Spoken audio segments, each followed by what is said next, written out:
Good evening and welcome to Neuro Digest with me, your host, Sylvia Moramo Chabo, and my sign interpreter, Maureen. And we will touch up on a bit on what we touched on last week, where we discussed autism and the signs and symptoms.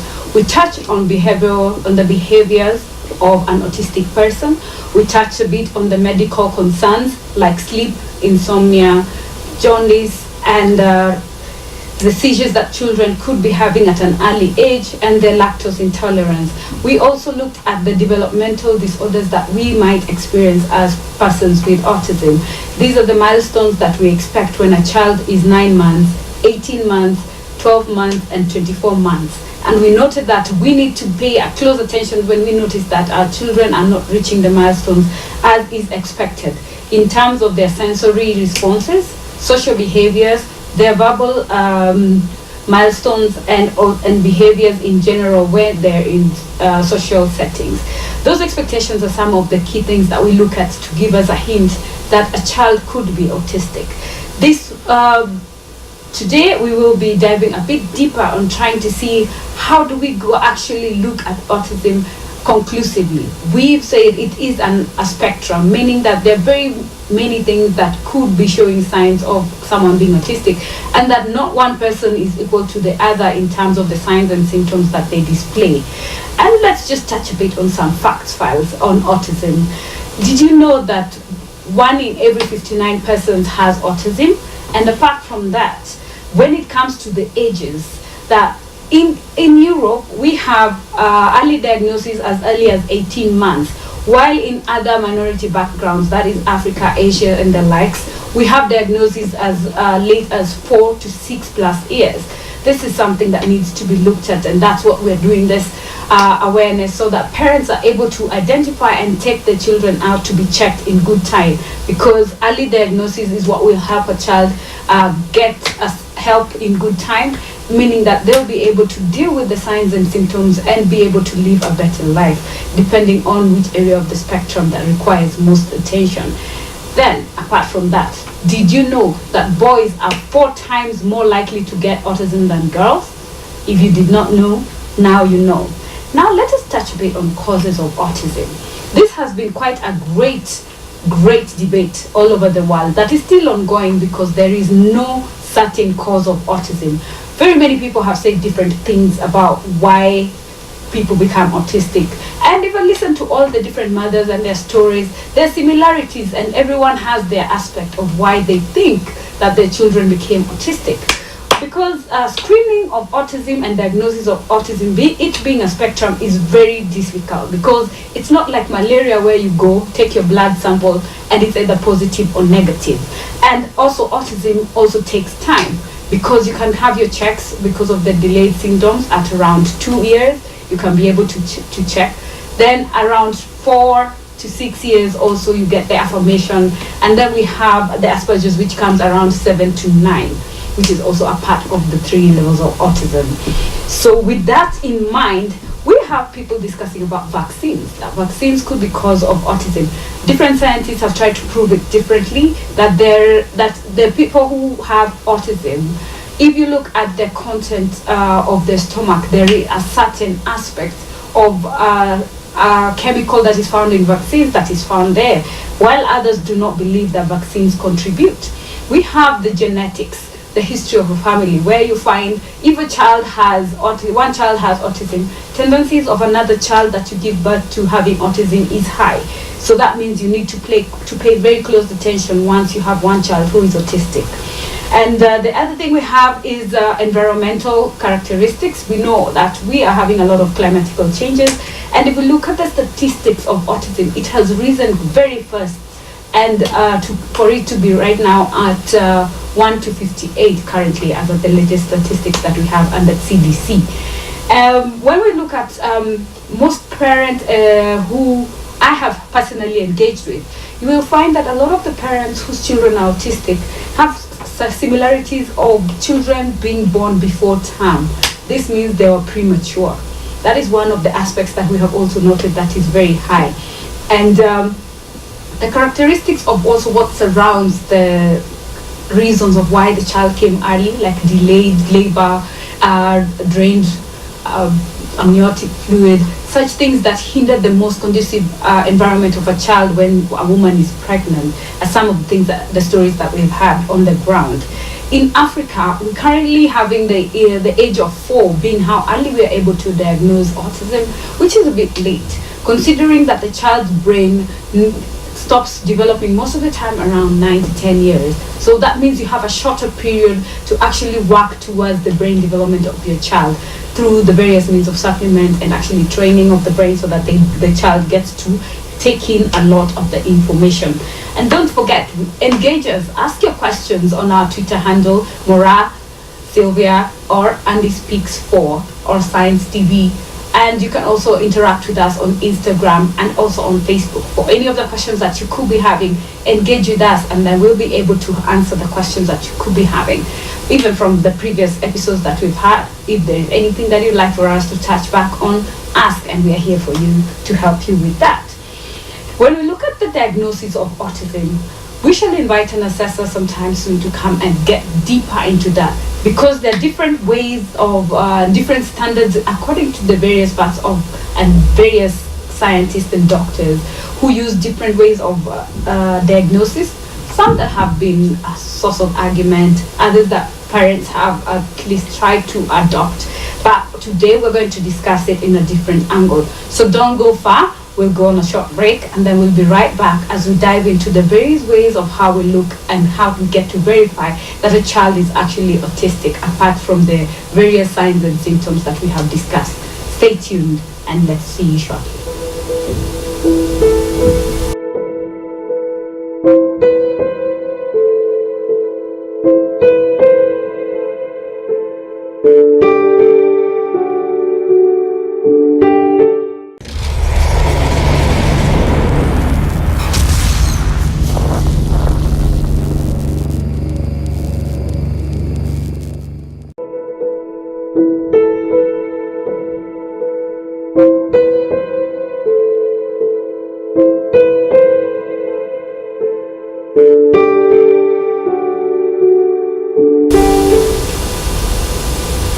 Welcome back to Neuro Digest with me, Sylvia Moramo Chabo, and my interpreter, Maureen. And we are back discussing about diagnosis of autism.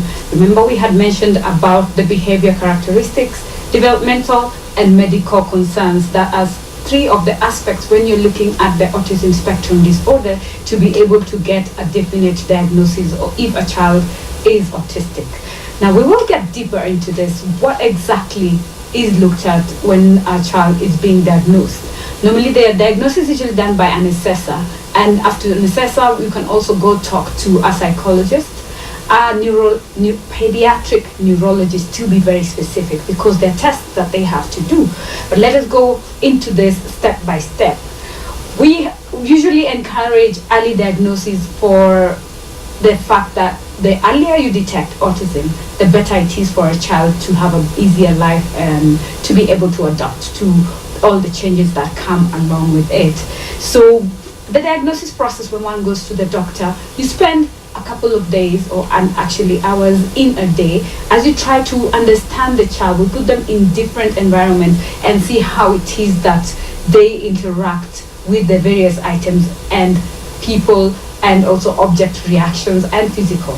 So let's see, some of the questions that you will get to be asked will be mostly about the birth history.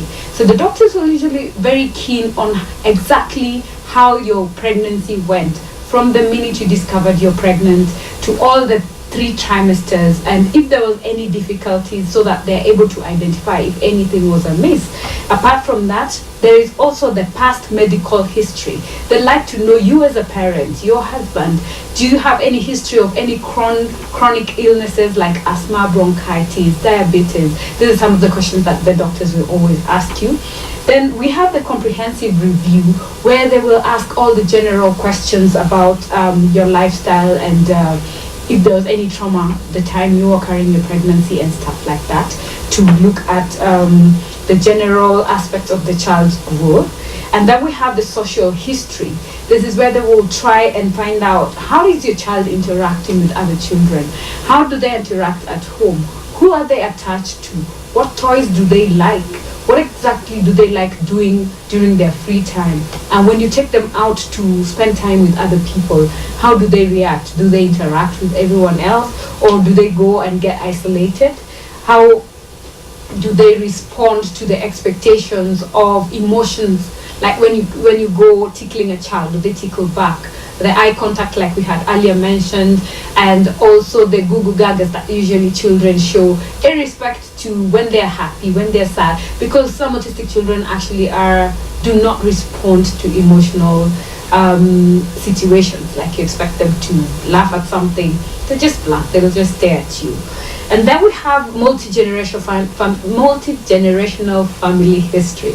This is where the doctor wants to find out, in your family, was there any other person who was autistic or displayed any other type of disorders, for lack of a better word, in your family, either the father's side, the mother's side, and they will actually send you back to find out from your parents.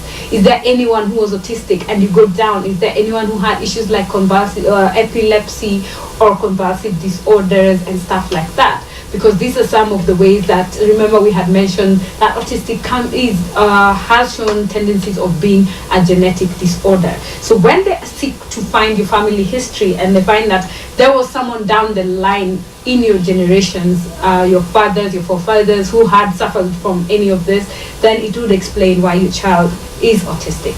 Then we have the developmental milestones. You see, this keeps coming up. We said, parents, you better be very keen when your child is growing up. You have to be sure and have your checklist. At 9 months, what is expected of your child, at 18 months, 24 months, up until 30 months, and you keep checking. So are they walking at the time they're supposed to? Are they talking in the same speed they're supposed to be talking? How many words are they saying according to the expectation with their age groups? And how are they in relation to others? And what is expected of a child by certain ages? Then we have the education history. Have you been able to take your child to school? Remember, our children also learn at home. So things like naming the items in the house by a certain age, do they understand? How do they communicate when they want something? Do they say it or do they point at it? Because you find most autistic kids who are nonverbal will always pull you and take you to what it is that they want, rather than say, give me this or that, because they do not have the cognitive of actually saying the words. So, and you'll find that the kids are able to rota count. This means repeating the 1, 2, 3 up until like 10.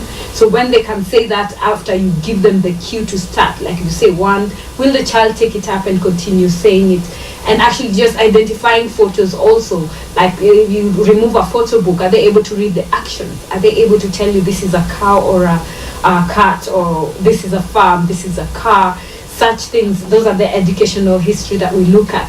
And you also find when it is late, you find that a child who's gone to school and they're not able to catch up with the rest of the class. Those are some of the things that you have to look at. So it's not that the child is stupid, as most people would like to say, or say that they are slow learners, but you need to pay keen attention, because remember, we have learning disabilities that are also associated with autism. So you'd rather find out, is he dyslexic, or is it that they're slow, is it that they are not keen with certain subjects? So these are some of the things that we really need to pay attention to as parents and look at. Then we come to the other part, which is the physical exam. So we have the neurologic exam, whereby we have the doctor checking on the sensory neuron. This is where, like, if you tickle a child, will they respond? How is the threshold for pain? Will they feel the pain immediately? Remember, we talked about autism being a neurodevelopmental disorder, meaning it is the nervous system, the communication between the head to the spine to the nervous system. So how does the child react? Are they too sensitive to some of the sensories, or are they just right as how it is expected? Then we have the motor response. Motor response means movement. That is the fine motor skill. Normally you will have a regular child at a certain age knowing how to reach out to something. They can hold a pen finely. They're able to scribble. And we find with the children who have ASD that they will have difficulty maintaining that pattern of either holding a pen or coloring within boundaries, or doing things that require a lot of attention, because the fine motor skills, that is the movement of either the hands or their feet, is not very fine. And you find that also walking, that they might be delayed in walking, or they will stagger a bit. The other thing about children with autism, that especially the high dependent, I don't want to say low functioning, but the high dependent persons on the spectrum, you find that they have a lot of physical issues. So you find that when it comes to movements, I'll give an example of my child. He has a flat foot, meaning that the arc that's usually below the foot is not there. He's quite flat. Meanwhile, he's walking, you have the foot going inwards, and they look like they have knocked knees, sort of. Because of that flatness, then the knees get to knock each other. And that means their balance, or when they're walking, is very low. And that means they're going to be very prone to falling and accidents that involve a lot of very fast movement. And we advise that children get insoles so that the arc can grow in time, and you keep changing it according to, and you start early so that the body can reform in time. Then we have reflexes of the eyes. This is where you find either child will have knocked eyes, or they will have blurry vision. And so the doctor, what they will do, they will look at their response when they put light in their eyes, and also ask some of the questions. But we have, apart from that, then we have like hearing. This is usually within the first 2 years of a child's life. And we find most of the time the children who are autistic being misdiagnosed that they are actually deaf, while in turn is they actually can hear you. It's just that they're not talking. That means they're nonverbal or slow to speech. So it will take time, and you have to be very keen and pay attention to all these small symptoms that we have lying around. Then we have dysmorphology, which is the exam where they check for birth defects. This is done by the doctor when you take the child for checkups. Did you ever notice when the doctor takes a tape measure and measures the head circumference of a child? That is where that they're checking for these deformations, because a child's circumference is expected to be a certain size according to their age. So when the child's head is either bigger in circumference as when what it is supposed to be, that's one of the signs that the doctors look out for. You will also find that they check the length of the child according to their age, and also the circumference either of the abdomen also. And then they also check for other birth anomalies and malformations, like cleft lip. We have cleft lip. We have the eyes, if they're focal or they're cross-eyed. And then their legs, like we just mentioned earlier, are they okay? You find that we have children whose legs will be tilted in form in such that it is at an angle and not flat. Others, you find that it has actually bent or changed direction. These are some of the things that the doctors also look for when they're doing the diagnosis. Apart from that, we have the social behavior. These are more of the questions and very many things that the doctors check when they're trying to do the diagnosis of a child. Then we have the social behavior. The child is put in an environment where at their age they're expected to interact and react to certain things, like example, play. If you leave the child alone, what will they choose? Then they're put for items, different items, so that we see how they interact with the items. Will they interact like we had said some time back? If it's a boy and you put all these toys, do they incline towards the cars? If it's a girl, will they go towards the baby dolls and stuff like that? Because that is the social norm. That is what is like biologically expected of children. And you will find with autistic children, they don't have that alignment per se. And they get attracted to the more queer items that are there. So you will find them ignoring what it is that you expect them to do and go for things that they are more attached to.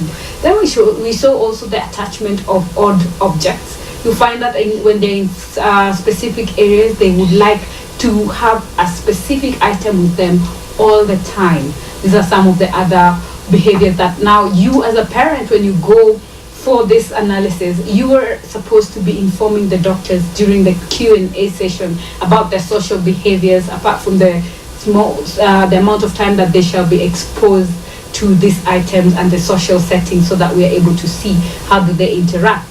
And remember, I mentioned we're going to invite one of the professionals to come and guide us and tell us more about this diagnosis and the entire steps in detail from a professional. And I hope we have touched a bit on that. And now you know what you expect when you go for diagnosis, at least the tidbit of it, and you will need to book in advance and you need to take your time. Remember, we have the Special Needs Info Hub website where we're going to be listing where you can get such services of the doctors, the neurologists, and the schools. And basically, as a special needs parent, it will be your home to go for your info of everything that you need around your child as they grow. Now, the things that will affect your surrounding when a child is autistic involves their routine. How do they spend their day? Do they change things, or are they very rigid in how they do things and when they do it and in a specific way? And even how do they transition from one activity to the other? Is it easy, or do they cause a tantrum when you try and change something? Then their communication, that's the other environment that you look at. You have to look at the family in the home, the relatives, the immediate family, who are they inclined to? How do they relate with everyone within the nuclear and the extended family? Then you have to look also at the interaction in the social scene, the school community at large, for the children who will have been put either in playgroup or in preschool. Apart from that, then there is the social change. When you remove your child from their normal environment and you put them in a different environment, let's say you go to church at a specific place and then you change, how do they behave towards such changes in their life?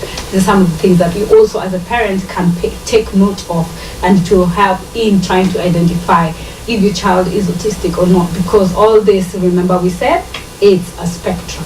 So all these small items are the ones that when put together and consolidated, you're able to gauge if your child is on the spectrum or not. And this is normally done between the years, the two years up until 6 and above. But the earlier, the better. We'll take a small break, and when we come back, we should look at a bit of the steps that and what to expect as a parent, because your life will change.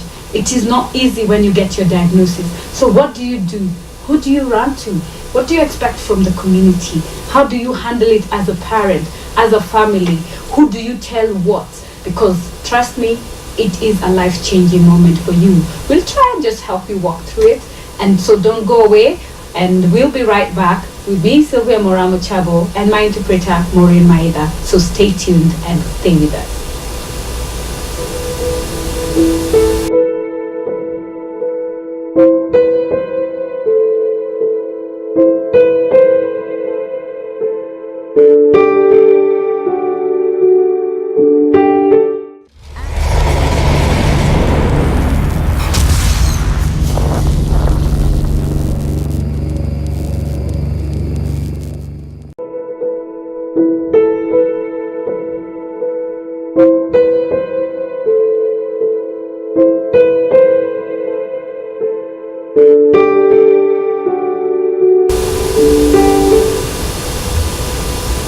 Welcome back to Neuro Digest with me, Sylvia Moramo Chabo, and my interpreter, Maureen. Now we're going to go through some of the emotions and some of the challenges that a parent goes through once they find out that their children or child is autistic. It's usually one of the hardest things as a parent, because remember, we all expect a bundle of joy. We all have expectations of a perfect child. Don't fret, remember, every child is special just the way they are. So we need you to embrace your child with all their difference. Just embrace and love them. The first thing that normally goes through your mind is 20,000 questions of why. You start feeling guilty. Then you end up sometimes getting depressed. I will not lie, I've been through that road. And depression is not the best thing when you have a child who needs you the most at that time. So we ask the friends, family, and immediately your partner. That could be your husband or whoever who is closest to you. I'm saying this because you'll find that we have situations where a person is a single parent. So you need to have someone close to walk this journey with and walk with you. And for husbands, let's try and embrace. Remember, I know we're African, and all the time we will say it is your fault as the woman, while it's not. I hope now we were educated enough to know it's just a neurological disorder. And these issues about it is a curse, or you did this or that, we've had very, very funny stories about why someone gets a child with autism. Someone once upon a time actually asked their friend if they've been checked for syphilis, which has nothing to do with autism. Someone else was asked if they were unfaithful when they were breastfeeding the other child? And these are ridiculous questions that we get to hear from friends and family. And we'd like for you as a community to embrace and give a parent a break at this time. Remember, they're going through a very tough time. So your support is what they need the most. And you as the mother, don't guilt trip yourself. It is not your fault. Remember, God never gives you what you cannot handle. And you will be shocked at how much you will learn in the journey of raising a special needs child. The second thing you should do is educate yourself about autism. Get to learn all these aspects about autism, like we're trying to do for you right now, to educate you and to make you understand what are the causes, what to look out for, how to handle various issues. And as we progress in this season, you will get to be fully equipped and to be able to understand the entire spectrum at the best we can try. We're just here to work with you. Remember, we have a lot of also online communities, and this is one area that also, as much as I'd encourage, remember, when you're in that platform, just be you, listen out. Don't start guilt tripping yourself because so and so's child has done this and yours has not. Do not compare your child to anyone else's child. Remember, we've said this is a spectrum, so no child is equal to the other. Everyone reaches their milestone at their own time. We will celebrate even the smallest milestone as the day they say hi, or they say they do 2-sentence words, or the day they just go for potty on their own. Remember, we have children who are autistic take a very long time to be potty trained, and also that can be very depressing for parents. And apart from that, read about all the services that you require. This is like the speech therapy. Read about IBA, read about ABA, read about occupational therapy and physiotherapy, and what it will do for your child. Sorry, I'm using a lot of jargon, but if we go into the details, it's going to be another session altogether. But we will dive into those therapies at a later episode. Apart from that, just get to know what works, what has worked for someone else, and try, and also educate yourself on how to have a routine. For example, your child, autistic children thrive when they have routine. I wake up, I do this, and maintain that consistency. That makes it easier for them to have a day that is not so clogged up. Remember, autistic persons don't like disorder and they don't like sudden change. So the best thing is to have consistency in your house, and if you actually put them into a routine, it's going to be an easier time for both of you and to give you less meltdowns. Remember, we said for autistic children, it is not tantrums. They're called meltdowns because they're trying to adjust to certain changes that they don't know how to process. So embrace that. And as a parent, stay positive. Don't look at what they cannot do. Focus on what they have managed to do and strive to build that. Because the more negative you are, the more you're not going to be able to identify the small milestones that our children actually make. So even when you go to those chat rooms, celebrate every small milestone that your child actually gets to do. And then we need to have safety measures around the house. Remember, we have different degrees of characters and behaviors in our children. We have children who cannot stand light, who cannot stand very loud voices and sounds. We have the children who cannot stand certain textures. So take time and understand what your child can and cannot stand, and make sure the environment in the house is actually put safely to adjust to what your child likes. Then we have children who have self-injury behaviors. These are the ones like the child who gets to bang their heads in or trying to adjust themselves and to just deal with the sensory overload that they have. So it will be wise for such children, you have a head helmet. Ensure your walls are padded. Also have locks. Remember, we have characteristics like wandering, whereby you have a child just walks away and they disappear.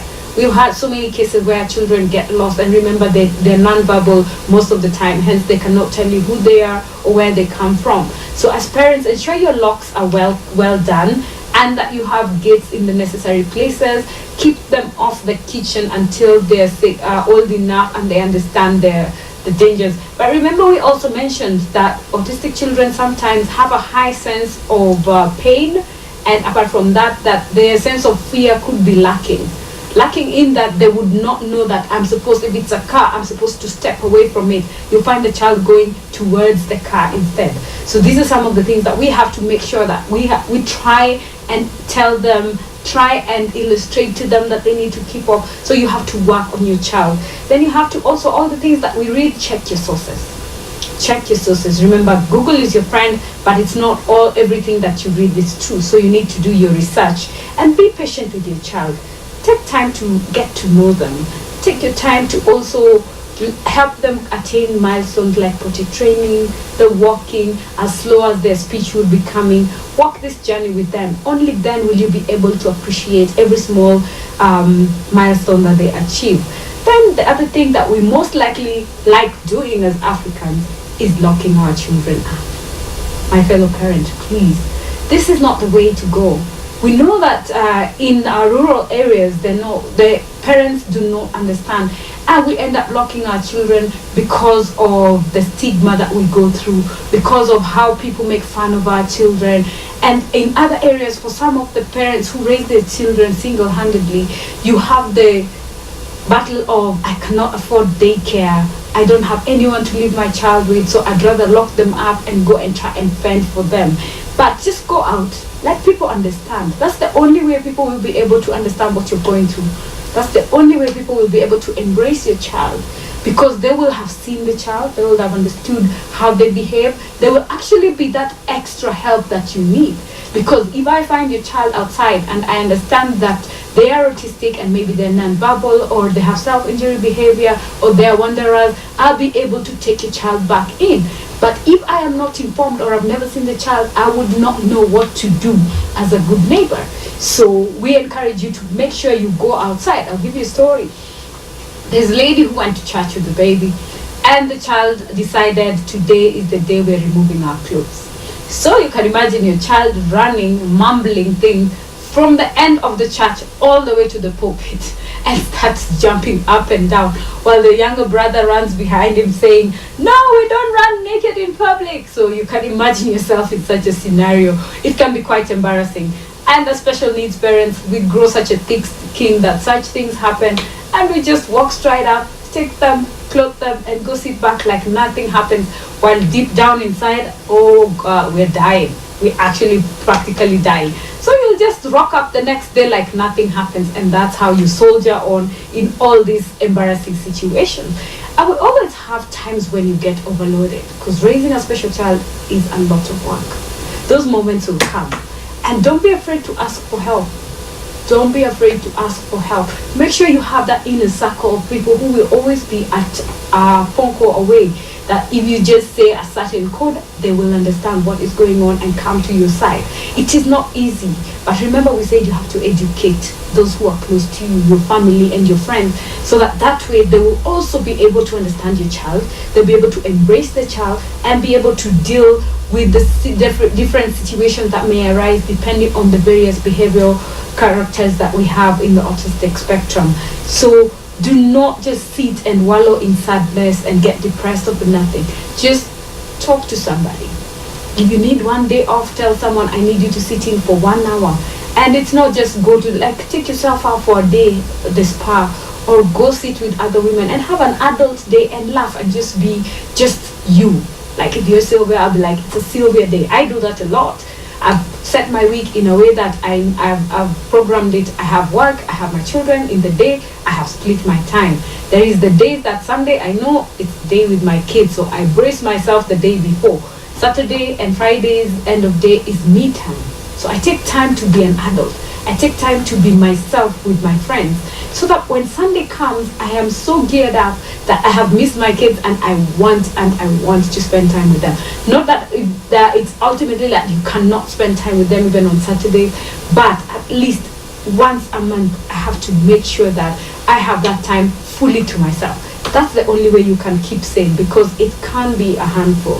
When it comes to medical issues, we have a challenge in our country with that. But try and get a medical insurance, and you explain to them. This will come in handy, especially when you have very severe emergencies.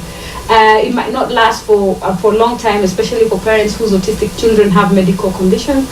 We know it can last us only like 3 months. but at least have something for emergencies. Have a medical cover that will cater for those dire moments when you actually, a child gets hospitalized. We don't pray that they do, but you better always be prepared and have that person who also can advise you on what to do. Also, when you're buying items for your house, make sure you have a corner for your child where they can have their own time, where they can have items that are used for sensory. Read about it. Do yourself a favor by reading online on how to do DIY, like do it yourself, to make things and toys that are educative for your child. And apart from that, you can actually have a sensory room for your child where the child can be able to have their calming sessions when they are going through a meltdown or something like that. So remember, do not compare your child to another person's child. Your child is unique. They're different. Remember what we said last time, developmental delays are just commas and not full stops. Your child will still get there. And as we wind up, please, dear parents, take your time and educate yourself. That's the best gift you can do to your child. Because what you understand, you'll be able to embrace. And like we always say in the autistic world, embrace, love, and care. And if there's anything you can do, just be kind. That's the best you can do for an autistic person, and try and understand what it is that they're going through. Thank you for being such a lovely audience. With me, Sylvia Moramo Chabo, here on Neuro Digest, and my interpreter, Maureen Maida. We see you next week as we look at the medical conditions that are underlying with autism spectrum disorder, so that we get to understand and know how to deal with some of these things. See you next week. Thank you.